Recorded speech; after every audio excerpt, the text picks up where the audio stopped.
The envelope lay in front of me like a trap, unmarked, thin, weightless, yet it carried enough gravity to shift the ground under me. The waiter leaned closer, his voice low. "Sir, the gentleman at the bar asked me to give you this. He said, it's urgent." I glanced across the room. A man sat alone at the bar, shoulders hunched, staring into his drink. He never turned toward me, never acknowledged me. I tried to laugh it off. What is this, some kind of joke? The waiter's eyes darted nervously to where my wife had gone, to the bathroom, or maybe on one of her endless phone calls. Then he whispered, "He told me to tell you this. Find a lawyer and divorce your wife immediately." My chest hollowed. The din of clinking glasses and muted piano music blurred into static. "Why?" I asked, too softly. The waiter placed his hand on the envelope, sliding it toward me. He said, "You'd understand when you see this." My hands were steady when I picked it up. Too steady, as though my body had gone numb before my mind had caught up. I opened it, and in that instant, everything I thought I knew about the woman across the room, her smile, her vows, her promises, collapsed into silence. Inside was a single photograph, grainy, taken from a distance, but undeniable. Her, my wife, wrapped around a man who was not me. The date scribbled on the back was only 2 weeks ago. A hotel I recognized, a place she said she'd gone for a work conference. I stared until the edges blurred. My pulse never spiked. My hands never shook. I simply understood. The man at the bar never turned his head, but I felt the weight of his presence. Whoever he was, he had handed me a blade, and I couldn't yet see who he wanted me to cut. My wife returned a few minutes later, all smiles, her perfume trailing like smoke. She sat down, brushed her hand over mine, and said nothing about the envelope already hidden inside my jacket.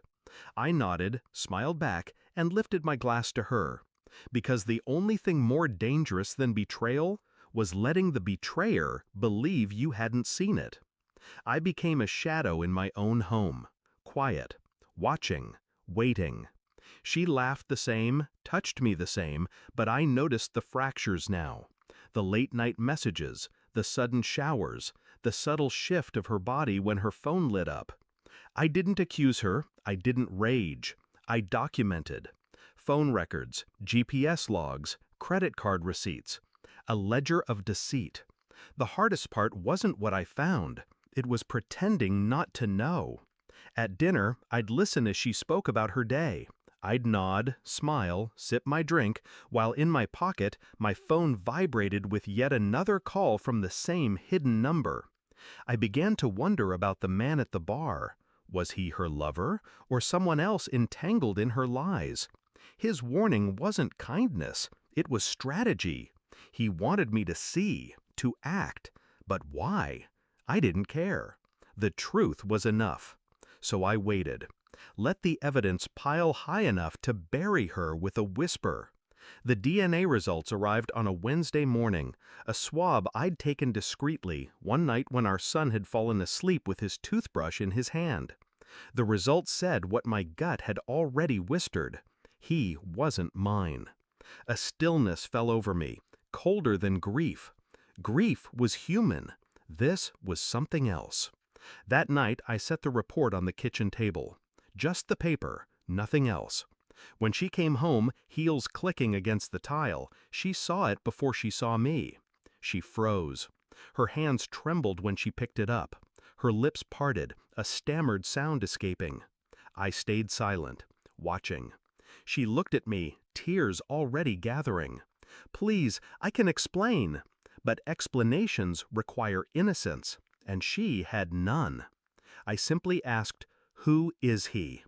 Her face collapsed.